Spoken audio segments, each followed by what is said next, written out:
Europe is actively preparing to build up its defense industry. According to Bloomberg, the European Commission is going to present a new strategy in the coming weeks. According to it is planned to create a Council for Defense Industrial Readiness, which will coordinate investments in the military-industrial complex and control military supply chains. Thus, the EU intends to provide about half of its defense purchases within the bloc by 2035.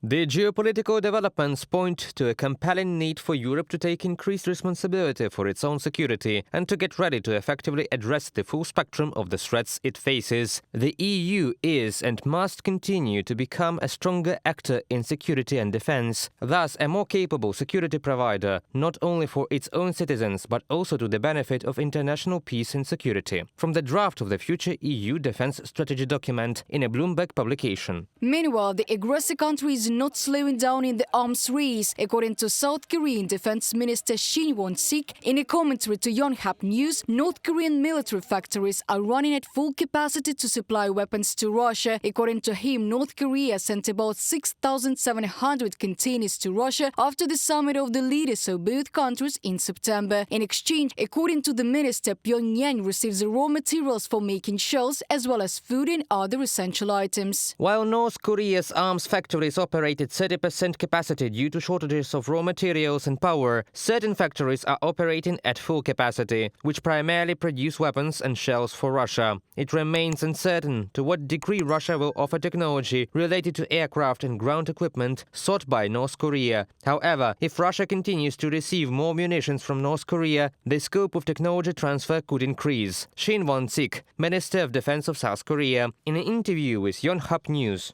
The main directorate of Ukrainian intelligence believes that if we compare the potentials of Russia and the member countries of the North Atlantic Alliance, it will definitely not be in favor of the aggressor state. In addition, Ukraine is also working to strengthen its own capabilities. At the same time, analysts argue that it is easier for dictatorships to mobilize the defense industry.